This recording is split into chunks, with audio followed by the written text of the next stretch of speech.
할렐루야. 오늘은 거룩하고 복된 주님의 날입니다. 또한 성령 강림 주일로 지킵니다. 우리 다 함께 자리에서 일어나셔서 우리 마음과 뜻과 정성을 다해서 영과 진리로 거룩하신 하나님께 예배드리겠습니다.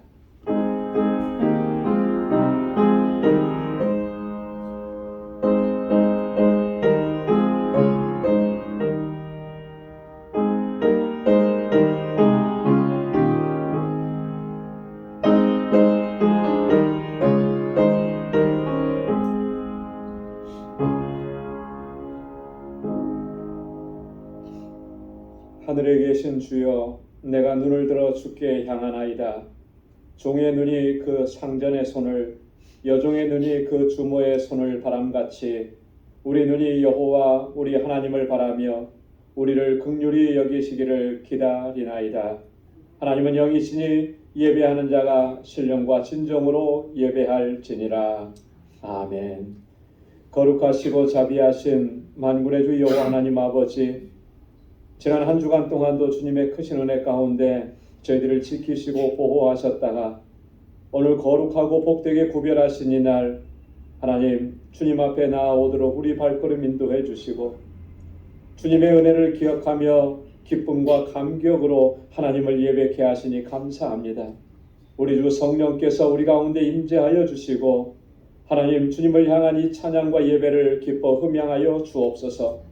우리를 위해서 예비해 놓으신 주님의 평강으로 덧입혀 주옵소서. 이 예수님의 이름으로 기원하옵나이다. 아멘. 전능하사 천지를 만드신 하나님 아버지를 내가 믿사오며 그 외아들 우리 주 예수 그리스도를 믿사오니 이는 성령으로 잉태하사 동정녀 마리아에게 나시고 본디오 빌라도에게 고난을 받으사 십자가에 못 박혀 죽으시고 장사한 지 사흘 만에 죽은 자 가운데서 다시 살아나시며 하늘에 오르사 전능하신 하나님 우편에 앉아 계시다가 저리로서 산 자와 죽은 자를 심판하러 오시리라. 성령을 믿사오며 거룩한 공예와 성도가 서로 교통하는 것과 죄를 사하여 주시는 것과 몸이 다시 사는 것과 영원히 사는 것을 믿사옵나이다. 아멘. 자리에 앉으시기 바랍니다. 찬양으로 하나님께 영광 돌리겠습니다.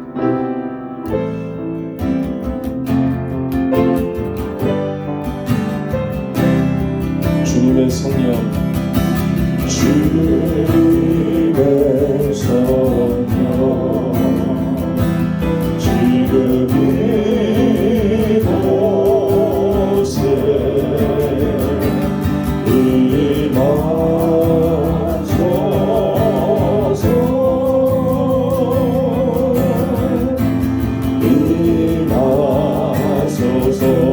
주님의 성령, 주님의 성령, 지금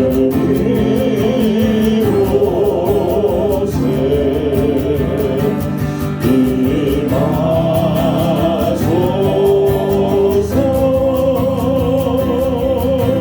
임하소서. 다시 한번 주님의 성령, 주님의 성령,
주셔서 할렐루야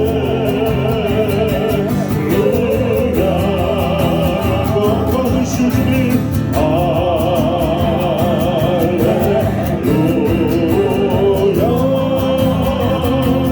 할렐루야 허무한 시절 지날 때 기쁜 한숨 내쉴 때 그런 풍경 보시며 한식하는 분인데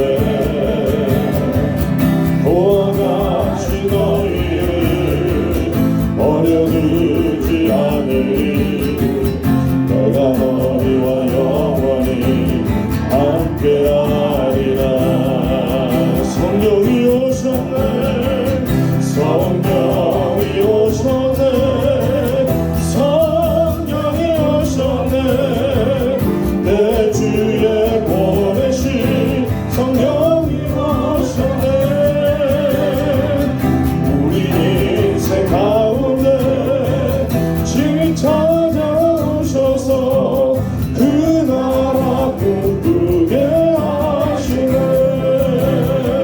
억눌린 자 갇힌 자 억눌린 자 갇힌 자 자유함이 없는 자 피난처가 되시네 성령님 계시네 아멘 주영이 계신 곳에 주의 영이 계신 곳에 참자유가 있다네 내가 너의 영이신 성령이 오셨네 성령이 오셨네 성령이 오셨네 성령이 오셨네 내 주에 보내신 성령이 오셨네 우리 인생 가운데 주님 찾아오셔서 그 나라 꿈꾸게 하시네 성령이 오셨네 성령이 오셨네 성령이 오셨네 내 주에 보내신 성령이 오셨네 아멘 우리 인생 가운데 주님 찾아오셔서 그 나라 꿈꾸게 하시네 거룩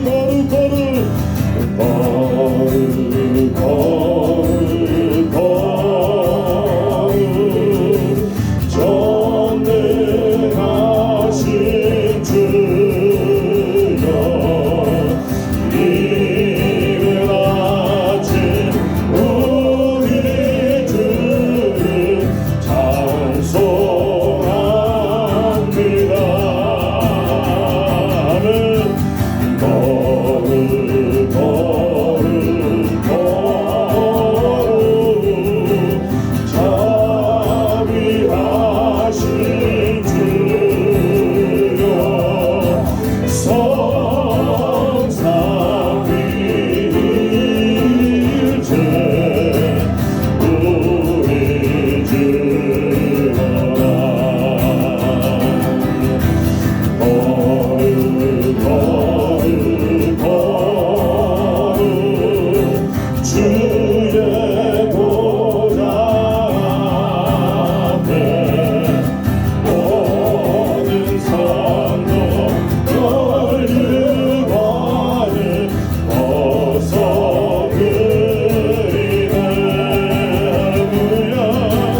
거룩하시고 자비로우시고 은혜가 충만하신 좋으신 아버지 하나님 감사합니다. 오늘 거룩하고 복된 주님 날을 저희들에게 허락하여 주시고 저희 성도들을 주님 앞으로 인도하여 주셔서 우리 방주의 식구들이 주님 보좌 앞에 나와 엎드려 저의 마음을 다하고 뜻을 다하고 온 힘을 다해 하나님을 진실로 사랑하며 아버지 하나님께 감사함으로 예배를 드리오니 아버지 하나님 저희들의 예배를 받으시고 영광 받으시옵소서. 좋으신 아버지 하나님, 우리는 항상 하나님을 정말 사모하고 우리 주 예수 그리스도를 우리 안에 모시고 살기를 원합니다. 주님과 동행하는 삶을 살게 하여 주시옵소서. 내 육신의 생각과 내 육신의 뜻에 따르지 아니하고 내 안에 성령께서 나를 주장하여 주셔서 항상 하나님이 기뻐하시는 뜻을 따라서 순종하고 살아가는 삶 모두가 되게 해 주시옵소서. 우리 방족교회를 사랑하시는 주님, 우리 방족교회에서 자라는 어린 심령으로부터 모든 노인이 이르기까지 하나님이 늘 함께 하여 주시고 하나님을 기쁘시게 하는 성도의 삶을 사는 저희들이 모두가 되게 해 주시옵소서. 세상은 어지럽고 혼란 가운데 있습니다.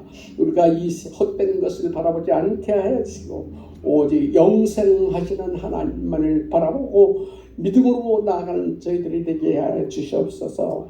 우리 방주교회를 지극히 사랑하여 주셔서 방주교회를 통해서 크신 역사 이루시는 줄을 믿습니다. 아버지 7월 첫째 한 주 동안은 우리 방주교회 단기 선교팀들이 아버지 멕시코 알라메다 그 지역에 가서 복음 전하기 위해서 지금 훈련 중에 있고 이 일을 위해서 온 성도들이 마음을 같이해서 아버지 하나님 기도하면서 준비하고 있습니다. 아버지 하나님이여 그 일이 하나님 뜻대로 아버지 아름답게 이루어지도록 역사하여 주시옵시길 원합니다. 이제 말씀 듣기 원합니다. 세우신 목사님 통해서 저희들의 말씀을 들려 주실 때에 저희 마음이 뜨겁게 하여 주시고 그 말씀을 따라서 더욱더 굳건한 신앙을 가지고 이 세상 어지러운 세상이지만 믿음으로 승리하고 이기는 우리 성도들이 다 되게 해 주시옵소서. 모든 예배를 받으시고 영광 받으시옵소서. 우리 주 예수님 이름 받들고 감사하고 기도드립니다. 아멘.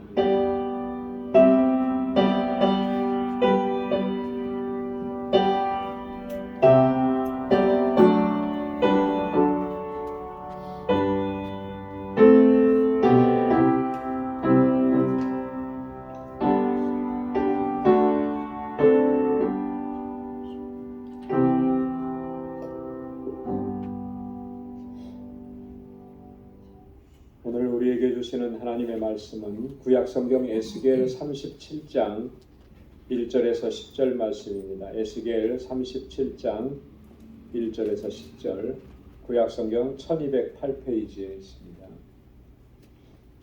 말씀을 봉독하겠습니다. 여호와께서 권능으로 내게 임하시고 그 신으로 나를 데리고 가서 골짜기 가운데 두셨는데 거기 뼈가 가득하더라. 나를 그 뼈 사방으로 지나게 하시기로 본즉 그 골짜기 지면에 뼈가 심이 많고 아주 말랐더라. 그가 내게 이르시되 인자야 이 뼈들이 능히 살겠느냐 하시기로 내가 대답하되 주 여호와여 주께서 아시나이다.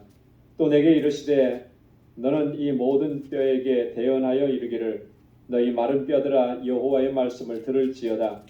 주 여호와께서 이 뼈들에게 말씀하시기를 내가 생기로 너희에게 들어가게 하리니 너희가 살리라. 너희 위에 힘줄을 두고 살을 입히고 가죽으로 덮고 너희 속에 생기를 두리니 너희가 살리라. 또 나를 여호와인 줄 알리라 하셨다 하라. 이에 내가 명을 쫓아 대언하니 대언할 때에 소리가 나고 움직이더니 이 뼈 저 뼈가 들어맞아서 뼈들이 서로 연락하더라. 내가 또 보니 그 뼈에 힘줄이 생기고 살이 오르며 그 위에 가죽이 덮이나 그 속에 생기는 없더라. 또 내게 이르시되 인자야 너는 생기를 향하여 대언하라. 생기에게 대언하여 이르기를 주 여호와의 말씀에 생기야 사방에서부터 와서 이 사망을 당한 자에게 붙어서 살게 하라 하셨다 하라. 이에 내가 그 명대로 대언하였더니 생기가 그들에게 들어가매 그들이 곧 살아 일어나서 서는데 극히 큰 군대더라. 아멘. 할렐루야. 할렐루야. 오늘은 성령 강림 주일입니다. 성령 강림 주일은 예수님께서 부활하시고 50일째가 되던 오순절 날에 마가의 다락방에 모여서 예수님께서 약속하신 그것을 기다리면서 기도하던 120명의 성도들에게 성령이 임하신 사건, 그 사건을 기념하면서 지키는 주일이 바로 성령 강림 주일입니다. 예수님께서 말씀하신 대로 함께 모여서 기도하던 이 120명의 성도들, 그들은 참으로 놀라운 경험을 하게 됩니다. 불의 혀같이 갈라지는 성령의 역사를 체험하게 되었다라고 하는 것이죠. 그래서 사도행전 2장 4절에 보면 그때의 사건을 이렇게 기록하고 있습니다. 저희가 다 성령의 충만함을 받고 성령의 말하게 하심을 따라 다른 방언으로 말하기를 시작하니라. 주님의 약속을 믿고 또 주님의 말씀하신 대로 기다리면서 기도할 때 저들은 성령의 충만함을 받았다라고 하는 것이죠. 그리고 그 성령 충만의 역사로 증거로 표징으로 나타난 현상이 뭐냐면 각각 다른 방언으로 말하기를 시작했다라고 하는 것입니다. 성령으로 충만해진 제자들 이때부터 담대하게 예수 그리스도를 증거하기 시작했습니다. 핍박이 있고 박해가 있고 또 죽음의 위협도 있었지만 두려워하지 않고 담대하게 예수님을 증거하기 시작합니다. 그래서 사도 베드로는 자신을 죽이겠다고 위협하는 그런 핍박자들 앞에서도 그는 이렇게 얘기할 수가 있었습니다. 사도행전 14장 19절로 20절에 보면 하나님 앞에서 너희 말을 듣는 것이 하나님 말씀 듣는 것보다 옳은가 판단하라. 우리는 보고 들은 것을 말하지 아니할 수 없도다. 사도행전 5장 32절에도 보면 우리는 이 일의 증인이요 하나님이 자기를 순종하는 자들에게 주신 성령도 그러하니라. 얼마 전까지만 해도 두려워서 꼭꼭 숨었던 그런 베드로였습니다. 그런데 성령의 충만함을 덧입고 나서 그가 담대하게 예수님을 증거하는데 자기를 죽이려고 하는 사람들에게 가서조차도 그 앞에서도 이렇게 얘기할 수 있는 거예요. 너희 말을 듣는 것이 옳으냐? 하나님의 말씀을 듣는 것이 옳으냐? 너희가 스스로 한번 판단해 봐라. 우리는 이 일의 증인이다 이렇게 얘기하는 거죠. 이 증인이라고 하는 말은요. 지금은 그 느낌이 이렇게 잘 다가오지 않지만 이 증인이라고 하는 이 말 속에 어원에는 순교라고 하는 말과 헬라어 의미상 같은 어원을 담고 있다라고 하는 거예요. 그래서 증인이 된다라고 하는 것, 더더군다나 예수의 증인이 된다라고 하는 것은 순교를 각오했다, 죽음을 각오했다 이 의미와 같다라고 하는 거예요. 우리는 죽음도 각오했다 이렇게 얘기하는 것이죠. 이 장면을 보면 우리 한국 기독교 역사에 많은 우리 믿음의 선배들이 있는데 그 중에서도 가장 떠오르는 사람이 누구냐면 주기철 목사님이죠. 여러분 주기철 목사님 하면 떠오르는 말이 한마디 있죠. 일사각오라는 일사각오. 죽음을 각오했다라고 하는 그 말. 죽음을 각오했다고 하는 그 목사님의 고백처럼 우리 주기철 목사님은 순교를 하셨는데 이 일사각오라고 하는 것이 어디서부터 나오는 거냐면 1937년도에 평양신학교에서 학생들 앞에서 부흥회를 인도하실 때 그때 설교하셨던 그 설교의 내용이 일사각오예요. 일제시대 때 예수 믿는다는 것, 일제시대 때 목사가 된다는 것, 성도가 된다라고 하는 것은요. 그것은 죽음을 각오하는 그런 결단이 아니면 성도가 될 수가 없었던 그런 시기입니다. 그래서 수많은 사람들이 일제시대 때에 예수 믿는다는 이유 때문에 목사라는 이유 때문에 순교를 당했던 것이죠. 그때 아마도 주기철 목사님은 본인이 앞으로 장차 어떻게 될 것인가를 다 생각하고 있으셨던 것 같아요. 그러니까 그 일사각오라고 하는 그런 신앙을 그 설교를 할 수가 있었던 것이죠. 여러분 그 일사각오의 그런 믿음의 자세를 가질 수 있는 것 육정으로는 인간적인 생각과 의지로는요 그렇게 할 수가 없는 거예요. 성령께서 그와 함께 하셨기 때문에 그런 각오와 결단으로 나아갈 수가 있었던 것이죠. 오늘 베드로도 그러했던 것입니다. 성령께서 그에게 임하시니까 이제는 죽음도 두렵지 않은 것이죠. 우리의 모임 가운데 진정으로 성령 충만의 역사가 불일듯 일어나기를 간절하게 소원합니다. 성령의 역사하심으로 예루살렘 초대교회가 세워졌듯이 정말 우리 방주교회가 정말 성령의 충만함을 덧입고 그래서 하나님의 뜻대로 행하는 그런 믿음의 공동체가 되기를 간절하게 소원하는 것입니다. 마가의 다락방에 임하셨던 그 성령의 역사가 오늘 이 자리에 모인 저와 여러분들 한 사람 한 사람 위에 다시 충만하게 임하셔서 정말 우리가 그 성령의 충만함을 받고 성령에 속한 사람들로 살아갈 수 있기를 주님의 이름으로 축원합니다. 여러분 오늘 함께 봉독한 본문의 말씀은 이러한 소원들이 결코 꿈 이상이 아니라고 하는 것을 오늘 우리들에게 증거해 줍니다. 2000년 전에 일어났던 그 역사의 현장이 오늘 우리들에게도 동일하게 역사하시고 일어날 수 있다라고 하는 그 꿈과 소망을 갖게 되는 거예요. 여러분 오늘 본문의 말씀은 하나님께서 에스겔 선지자를 데리시고 어느 한 골짜기로 가셔서 그에게 보여주신 환상입니다. 그 골짜기는 마른 뼈들로 가득 차 있었다 그랬습니다. 여러분 뼈가 말랐다라고 하는 것은 그 시체가 죽은 지 오래되었다라고 하는 그런 얘기죠. 하나님께서 에스겔에게 보여주신 이 광경은 정말 처참해 참혹했던 광전. 그런데 사실은 그 뼈로 가득한 골짜기의 모습이 처참하고 참혹한 것뿐만 아니라 그거보다 더 참혹한 현실이 있었다라고 하는 거죠. 하나님께서는 그걸 알게 하신 것입니다. 그게 뭐냐면 바로 저 모습이 이스라엘의 영적인 상태였다라고 하는 것입니다. 그걸 하나님께서 보여주신 거예요. 오늘 우리가 함께 읽지는 않았습니다만 11절 말씀을 보면 하나님께서 이렇게 말씀을 합니다. 우리 에스겔 37장 11절 말씀 우리 한번 같이 읽도록 하겠습니다. 또 내게 이르시되 인자야 이 뼈들은 이스라엘 온 족속이라 그들이 이르기를 우리의 뼈들이 말랐고 우리의 소망이 없어졌으니 우리는 다 멸절되었다 하느니라. 자, 이 뼈들이 뭐라고 얘기했습니까? 하나님께서 말씀하시기를 이 뼈들은 이스라엘의 온 족속이라. 이스라엘 족속들이다라고 하는 거죠. 그들의 영적인 상태라고 하는 것입니다.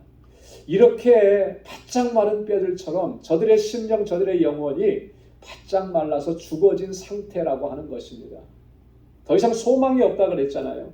이 뼈들은 말랐고 우리의 소망이 없어졌으니 우리는 다 멸절되었다. 다 멸절되었다라고 하는 거예요.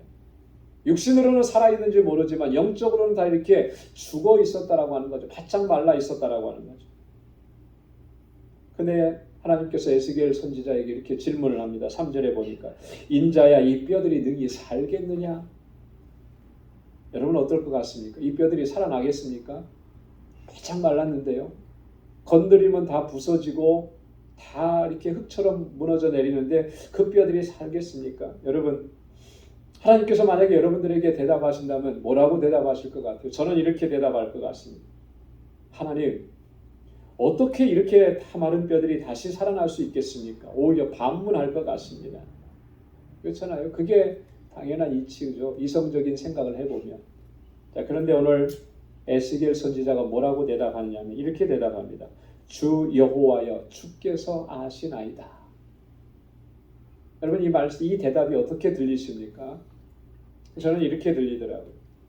이 에스겔 선지자의 대답은 이런 대답입니다. 그냥 무책임하고 무의미하게 그냥 내뱉은 한마디가 아니고 그 대답 속에는 이런 의미가 담겨져 있는 것이죠. 인간의 능력으로는 세상의 어떤 방법으로도 그 마른 뼈들을 살려낼 수 없지만 그건 불가능한 일이지만 하나님의 권능으로 역사하신다면 충분히 가능한 일이라고 믿습니다. 이 의미를 담고서 얘기하는 거예요. 주 여호와여 주께서 하시나이다. 에스겔 선지자는 지금 하나님의 능력과 권능을 확신하고 믿고 그렇게 겸허하게 하나님 앞에서 대답을 하고 있는 것이죠. 에스겔의 대답을 들으신 하나님께서 이어서 곧바로 명령을 내리십니다. 4절에 보니까 너는 이 뼈들에게 대언하라. 이 뼈들을 향해서 나의 말을 전하라. 이렇게 말씀을 하신 거예요. 근데 요 내용은 조금 상황이 다른 것 같아요. 이 뼈들이 능히 살겠느냐라고 했을 때는 충분히 그렇게 대답할 수 있죠. 믿음으로. 근데 이 뼈들을 향해서 네가 말해라, 대언하라. 그러면 저가 일어나고 살아날 것이다. 이 말은 조금 다른 문제로 다가왔을 것이라는 생각이 합니다.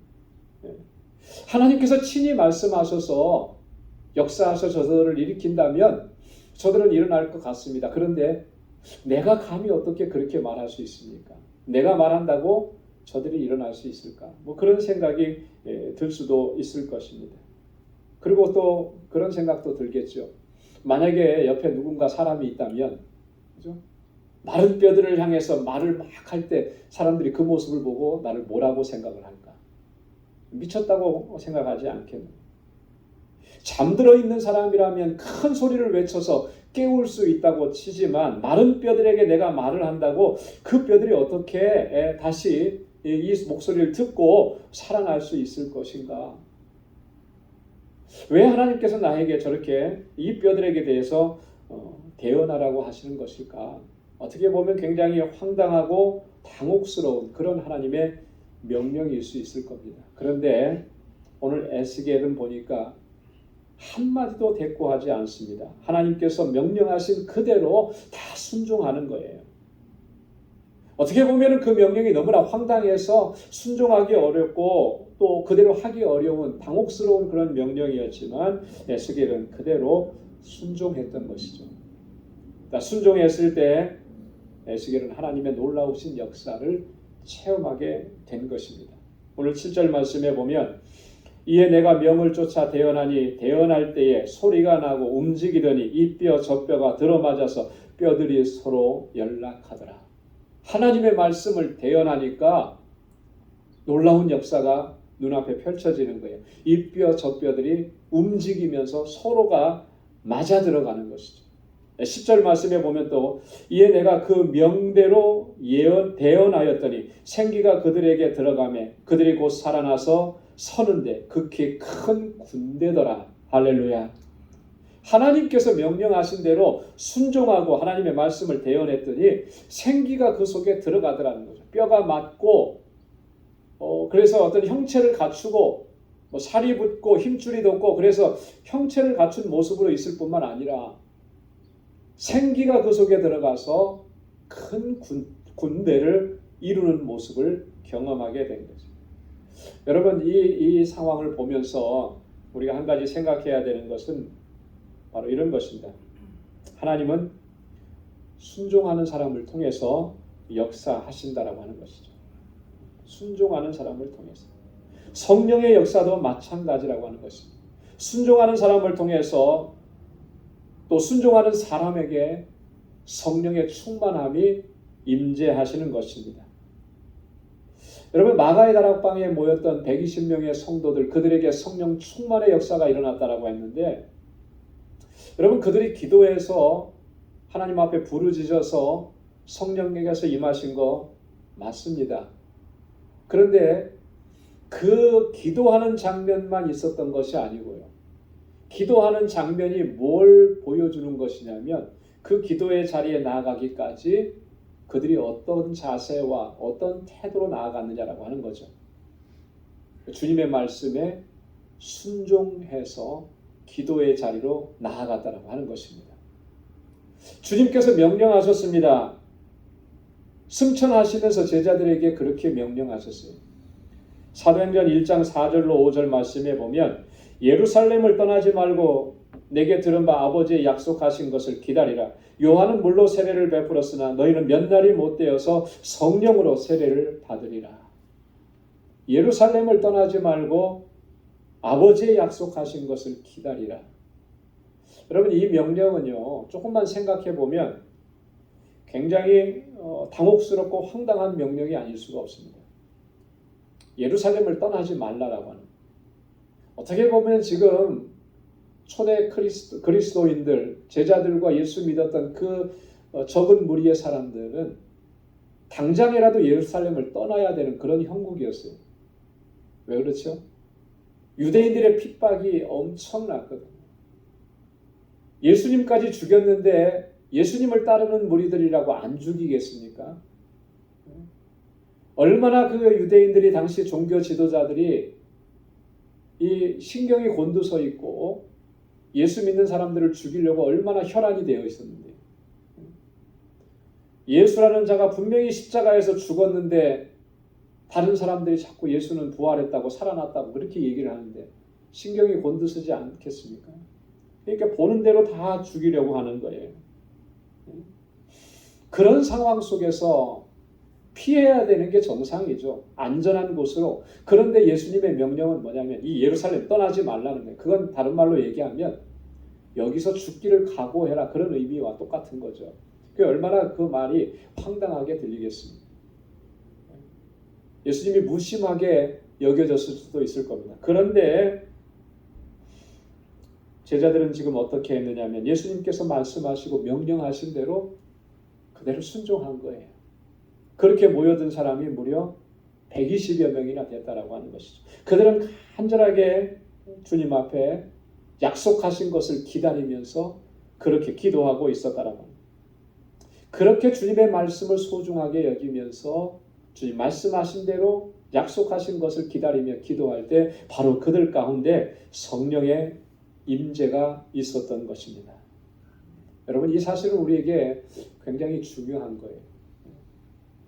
성령의 사람이 되시기를 원한다면, 정말 성령 충만함 가운데 살아가기를 원한다면 여러분 먼저 순종의 자리에 설 수 있기를 소망합니다. 내 모든 것을 다 내려놓고 하나님의 말씀 앞에 절대적으로 복종해야 돼요.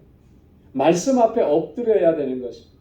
말씀 앞에 온전히 순종할 때 바로 그 사람에게 성령께서 임하시고 능력으로 역사하시게 되는 줄로 믿습니다. 그래서 정말 성령 충만을 원한다면 주님의 말씀대로 순종의 삶으로 나아가야 하는 것입니다. 오늘 하나님께서 에스겔 선지자에게 또 이렇게 대언하라고 말씀을 합니다. 오늘 5절과 6절에 보면 내가 생기로 너희에게 들어가게 하리니 너희가 살리라. 너희 위에 힘줄이 돋고 살을 입히고 가죽으로 덮고 너희 속에 생기를 누리니 너희가 살리라. 또 나를 여호와인 줄 알리라 하셨다 하라. 여러분, 이 말씀을 보면 이 마른 뼈들이 다시 살아날 수 있는 그런 유일한 조건을 우리가 발견할 수가 있습니다. 그 유일한 조건이 뭐냐면 하나님께서 주시는 생기라고 하는 거예요. 생기. 여러분, 이 생기가 들어갈 때, 하나님의 생기가 들어갈 때 이 죽은 지 오래되고 완전히 말라 비틀어진 뼈라 할지라도 오늘 다시 살아난 것처럼 그렇게 살아나게 될 줄로 믿습니다. 여러분, 이 생기라고 하는 말은요, 히브리 말로는 루아흐라고 합니다. 루아흐라고 하는 말은 일반적인 의미로 사용할 때는 숨 쉬는 거예요. 호흡하는 거. 이게 루아흐입니다. 그래서 제가 하고 쉬는 거, 이게 이제 루아흐인데, 근데 성경에서는 이 루아흐라는 단어가 어떤 의미로 많이 사용되느냐 하면 호흡이다, 바람이다, 또 기운, 뭐 이런 것을 설명할 때 하는데, 오늘 특별히 본문에서는 하나님의 호흡이라고 하는 의미로 사용된 것입니다. 여러분 한번 따라서 해보십시오. 하나님의 호흡. 하나님의 호흡. 이 생기는 루아흐인데 하나님의 호흡이라고 합니다. 하나님의 호흡이 그에게 들어가면 죽은 자가 다시 살아나는 거예요. 마른 뼈들이 다시 살아나고 회복되어지는 역사가 일어나게 되는 줄로 믿습니다. 여러분, 창세기 1장과 2장을 보면 하나님의 천지창조의 역사가 나타나는데, 하나님께서 천지를 창조하시면서 여섯째 날에 흙으로 사람을 만드셨습니다. 아름다운 모습으로 사람을 만들어내서 그 사람이 바로 아담이었죠. 그런데 하나님께서 그에게 생기를 불어넣으시기 전까지 그냥 그것은 하나의 조각품에 불과했어요. 하나님의 멋진 작품에 불과했습니다. 왜 그렇습니까? 그 안에 생명이 없었기 때문에. 생명이 없었기 때문에. 근데 하나님께서 그 코에 생기를 불어넣어 주셨어요. 그래서 그 조각품이 살아 숨쉬고 움직이게 된 거예요. 그때 불어넣으셨던 생기가 하나님의 호흡입니다. 루아흐입니다. 그래서 살아난 존재가 되어서 그를 가리켜서 뭐라고 했냐면 생명이 된지라 그랬습니다. 생명이 된지라. 살아있는 존재가 되었다라고 하는 거예요. living being이 되었다라고 하는 거죠. 창세기 2장 7절에 그렇게 기록합니다. 여호와 하나님이 흙으로 사람을 지으시고 생기를 그 코에 불어넣으시니 사람이 생명이 된지라. 여러분, 하나님께서 불어넣어 주시는 생기, 이 루하흐가 있을 때만이 생명이라고 부를 수가 있는 거예요. 이 하나님의 생기가 없으면 그는 결코 생명이 될 수가 없습니다. 살아있는 존재가 될 수가 없습니다. 오늘 우리가 육적으로 이렇게 숨쉬고 살아간다고 해서 다 생명이냐면 그렇지 않은 겁니다. 그건 죽은 영이에요. 하나님의 성령이 없으면, 하나님의 생기가 없으면, 주님의 생기가 우리 안에 들어와서, 주님의 루아흐가 우리 안에 들어와서 우리를 살아나게 하는 것이죠. 산 존재가 되게 하시고 능력이 있게 하시고. 여러분, 사도 바울은요, 로마서 8장에서 또 로마서 8장에서 이 사실을 너무나 많이 강조해요. 왜 그러냐면 이게 너무나 중요한 요소이기 때문에. 로마서 8장 2절에 보면 그리스도 예수 안에 있는 생명의 성령의 법이 죄와 사망의 법에서 너를 해방하였음이라. 그리스도 예수 안에는 어떤 법이 있냐면 생명의 성령의 법이 있다라고 합니다. 성령의 법인데 그건 곧 생명의 법이라는 거예요. 주님 안에 성령이 계시는 거예요. 그 성령은 생명의 법인 거예요. 우리를 살리시는 거예요. 죽어 있었는데 마른 뼈와 같은 그런 존재인데 우리를 다시 살아나서 생명이 되게 하시는 그 법이 바로 예수 그리스도 안에 있다라고 합니다. 그분께서 우리를 만져주시고 우리 안에 성령을 부어주셔서 죄와 사망의 법에서 우리를 해방시켜 주셨다. 그런 존재가 바로 그리스도인들이고 하나님의 자녀들이라고 하는 것이죠. 우리를 살아나게 하는 유일한 길은 바로 예수 그리스도 안에 있는 생명의 성령의 법이라고 하는 거예요. 그래서 바울은 또 이렇게 얘기합니다. 로마서 8장 9절로 10절 말씀 우리 다 함께 같이 읽어보도록 하겠습니다. 만일 너희 속에 하나님의 영이 거하시면 너희가 육신에 있지 아니하고 영에 있나니 누구든지 그리스도의 영이 없으면 그리스도의 사람이 아니라 또 그리스도께서 너희 안에 계시면 몸은 죄로 인하여 죽은 것이나 영은 의를 인하여 산 것이니라. 아멘. 할렐루야. 그리스도의 영이 너희 속에 거하시면 너희는 더 이상 육신 가운데 있지 않다. 그리스도의 영이 뭡니까? 성령이에요. 성령.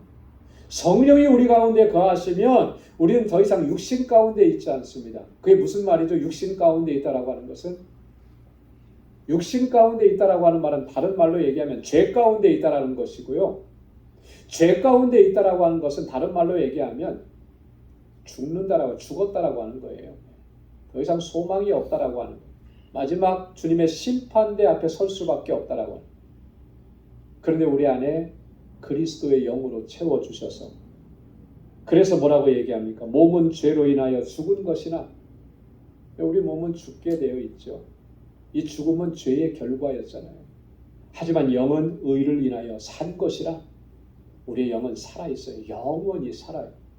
우리로 하여금 영원히 살게 하고 그 능력 안에서 행하게 하시는 분이 바로 누구냐면 우리 안에 거하시는 성령님이라고 하는 것입니다. 여러분, 그리스도의 영이 성령께서 우리 안에 내주에 계시지 않으면 살았다 하는 이름은 가졌으나 그는 죽은 자인 것입니다. 요한계시록에 보면 4대 교회가 바로 그런 교회였잖아요. 그래서 주님께서 그들을 향해서 그렇게 말씀하셨지 않습니까? 내가 살았다 하는 이름은 가졌으나 죽은 자로다.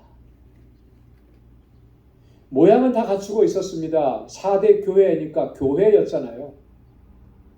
그들의 공동체는 사람들에 의해서 아마 교회라고 불렸을 겁니다. 그런데 주님께서 보실 때에는 내가 살았다 하는 이름은 가졌으나 내가 죽은 자로다. 왜 죽은 자라고 했습니까? 그들 가운데 성령께서 함께 하시지 않기 때문에 그래요.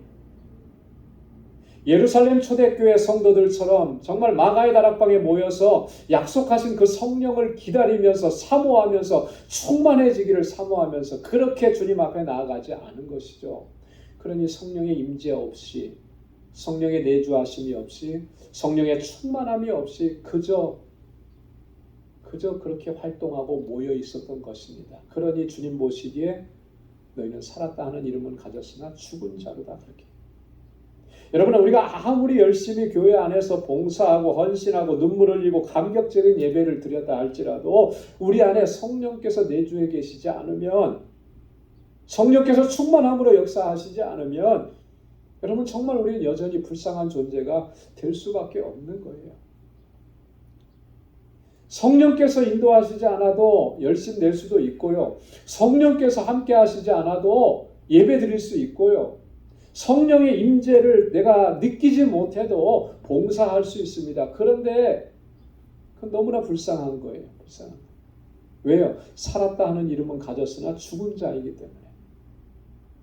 주의 성령께서 우리 안에서 역사하셔서 충만하게 역사하셔서 성령께서 인도하시고 이끄시는 대로 그렇게 하나님 앞에 나아가서 예배하고 찬양하고 봉사하고 섬기고 그게 산 존재가 되는 거예요. 그게 생명인 거예요. 여러분, 우리가 성령 충만을 간구해야 하는 이유가 바로 여기에 있는 것입니다. 성령으로 충만해지지 않으면 안 되는 이유가 바로 여기에 있는 거예요. 주의 영이 나를 이끄시지 않고 주의 영이 이끄시는 대로 내가 순종하지 않으면 그건 살았다 하는 이름은 가졌으나 죽은 자가 되어버리기 때문에 그런 것입니다. 여러분, 에스겔에게 환상으로 보여주셨던 그 골짜기에 가득 메워진 마른 뼈들, 그게 누구겠습니까? 하나님께서는 저들이 곧 이스라엘 온 족속이라 그렇게 얘기했는데 어쩌면 그것이 오늘 우리들의 모습이 아니냐는 거죠. 나의 영적인 상태가 아니겠느냐. 여러분, 이런 모습으로는 우리가 아무것도 행할 수 없고요. 여러분, 마른 뼈들은 전혀 쓸모없는 거 아니겠습니까? 오히려 추한 모습으로 혐오감만 나타내는 거잖아요.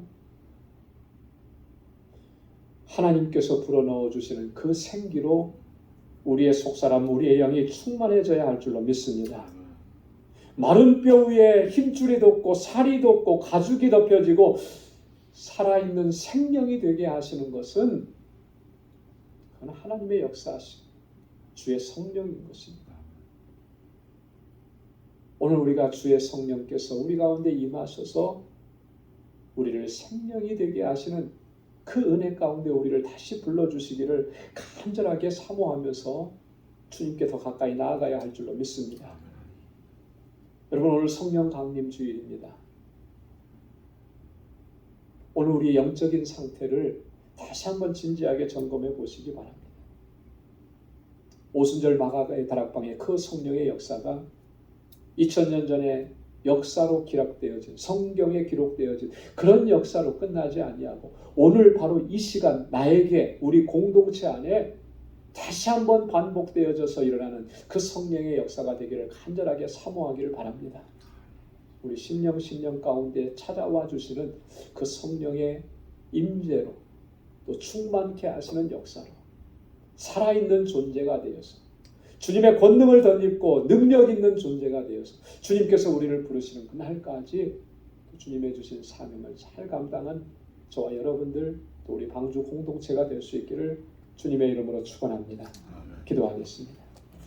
하나님 아버지, 감사합니다. 오늘도 주님의 귀한 말씀으로 우리의 영적 실존을 보게 하시고 하나님 다시 한번 주님 앞에 겸비하게 나아갈 수 있도록 인도해 주셔서 감사합니다. 하나님, 지금까지 살아왔던 우리의 육적인 삶의 모습을 다 벗어던지게 하시고 이제는 주의 영으로 충만케 하셔서 성령의 사람으로 살아갈 수 있도록 인도하여 주옵소서. 제자들처럼 담대하게 나아가서 예수 그리스도를 증거하고 오늘 우리에게 주신 사명을 순종으로 감당해내는 우리 방주의 권속들이 다 되게 하여 주옵소서. 이 예수님의 이름으로 기도드리옵나이다. 아멘. 찬송 178장 부르시면서 준비하신 예물 하나님께 드리겠습니다.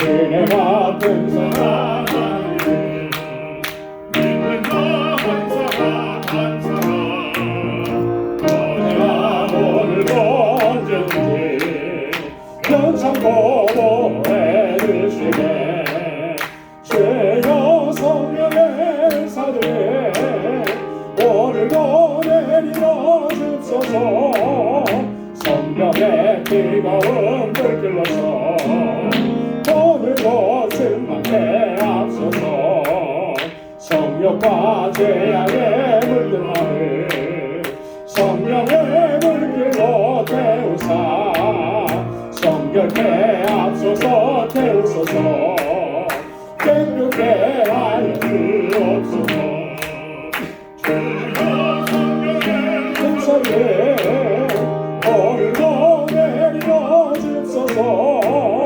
성령의 뜨거운 불길로서 오늘도 충만케 앞서서 일생의 재물로 돌아가시 우리 주 예수의 계시고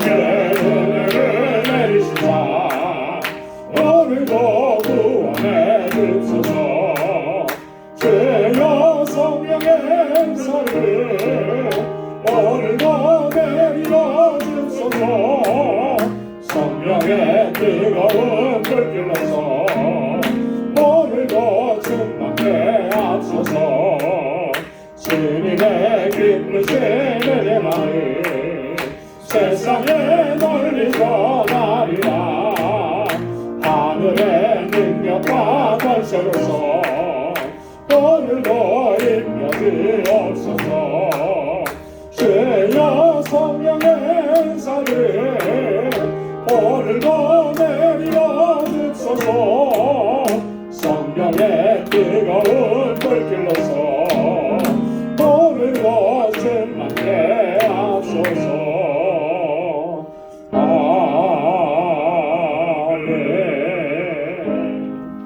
아멘. 나가진 모든 것 다스릴 것이니 그 받은 귀한 선물을 다 주께 바치네 아멘.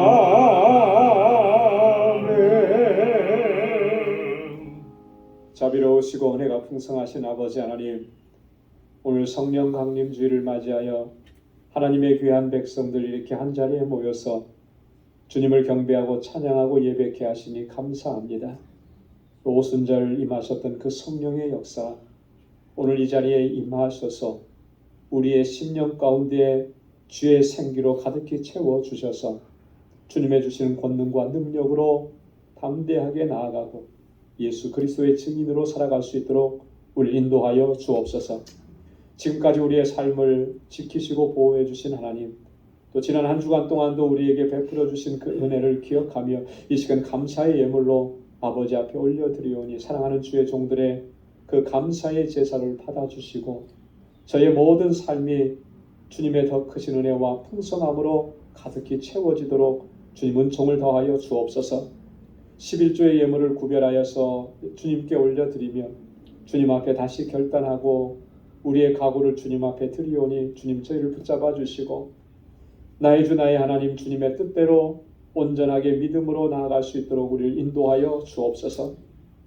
내가 주인 되었던 나의 삶을 이제는 다 내려놓게 하시고 오직 하나님이 나의 주인 되시는 삶을 살아가고 순종하는 저희들 되게 하여 주옵소서. 땅끝까지 이르러 내 증인되라고 하신 주님의 말씀대로 순종해서 하나님 다시 한번 결단하며 이 시간 선교의 예물 주님께 올려드립니다. 하나님 우리 교회에 주신 선교적 사명, 또 우리 각자 개인에게 주신 증인된 사명 잘 감당할 수 있도록 도와주시고 특별히 아버지 7월에 있을 우리 단기 선교 하나님 은혜를 더하여 주셔서 주님의 뜻하신 일들을 온전히 감당하고 주님의 생명의 역사를 경험하는 복된 시간들이 되게 하여 주옵소서. 건축 예물을 구별하여 드리며 주님의 몸된 교회를 위해서 눈물로 기도하고 또 땀 흘려 수고하는 귀한 손길들 주님의 은혜를 더하여 주옵소서.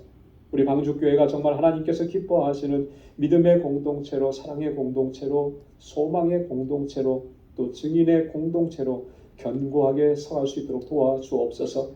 아버지 하나님, 내게 주신 은혜와 복은 정말로 차고 넘칩니다. 이제는 복에 근원된 삶을 살아갈 수 있도록 도와주셔서 하나님, 주님께서 허락해 주신 이 물질과 하나님께서 허락해 주신 은혜와 복을 이제 나누며 살아갈 수 있도록 도와주옵소서. 이 마음으로 드려진 구제의 예물 하나님 기뻐 받아주시고 주님의 사랑이 전해지는 곳에 아름답게 쓰여지는 예물 되도록 주님 인도하여 주옵소서. 오늘도 주님께 나와 예배 드리며 또 교회의 구석구석에서 하나님 내게 주신 은사대로 귀한 섬기며 봉사하는 주님의 종들의 그 수고를 기억해 주시고 아버지 하나님, 또 한 주간 살아갈 때에 하나님 저에게 능력과 권능으로 역사해 주셔서 승리의 삶으로 하나님께 영광 돌릴 수 있도록 도와주옵소서. 모든 것 감사하옵고 예수님의 이름으로 봉헌 기도드리옵나이다. 아멘.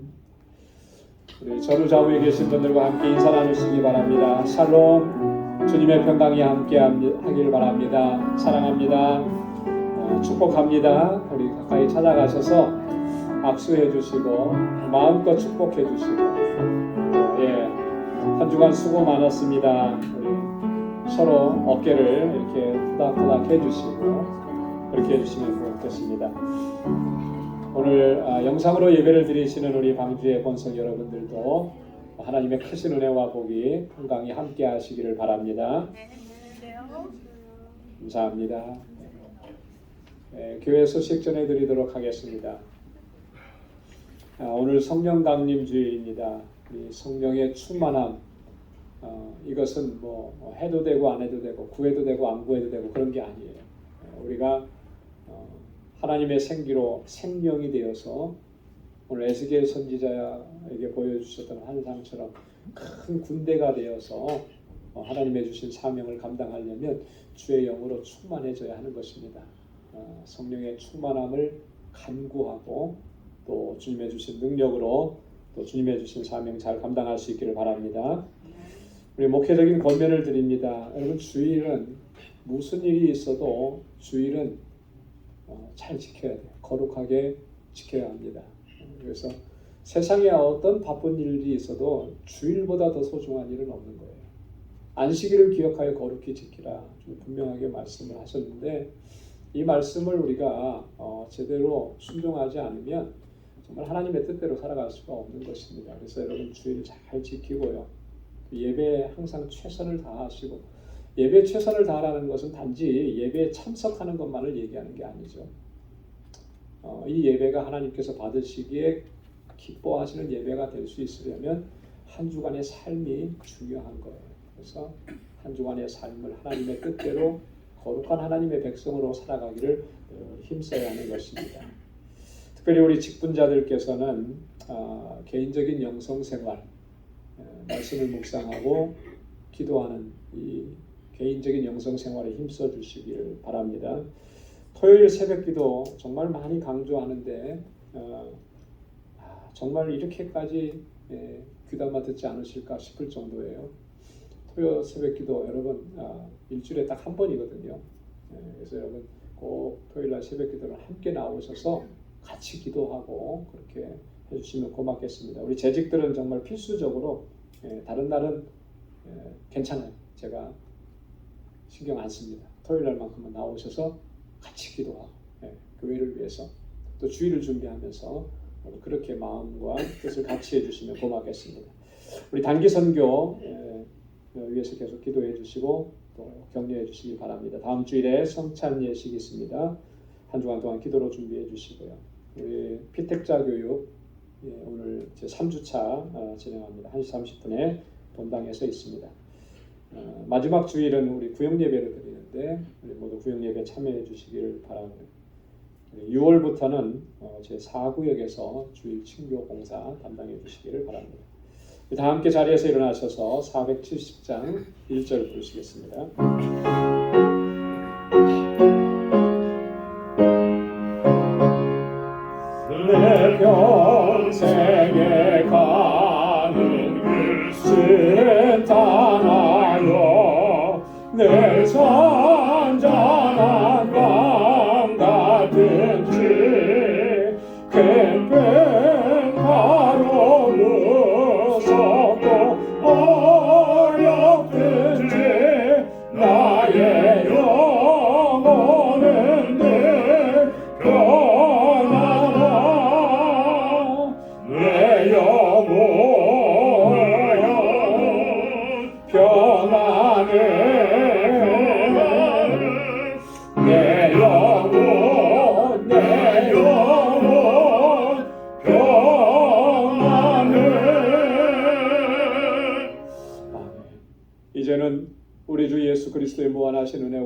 하나님 아버지의 크고 놀라우신 사랑과 성령의 위로 교통 충만하심의 역사가 마가의 다락방에 모여 주의 약속하신 것을 기다리며 간절하게 기도했던 120명의 성도들과 같이 주의 성령을 사모하며 주의 능력으로 덧입힘을 입고 하나님께서 주신 사명을 능력 있게 감당하기로 결단하는 우리의 방주의 모든 믿음의 권속들과 또 저들의 가정과 직장, 생업의 터전과 학업 위에 이제로부터 영원까지 함께 하시기를 간절히 축원하옵나이다. 아멘.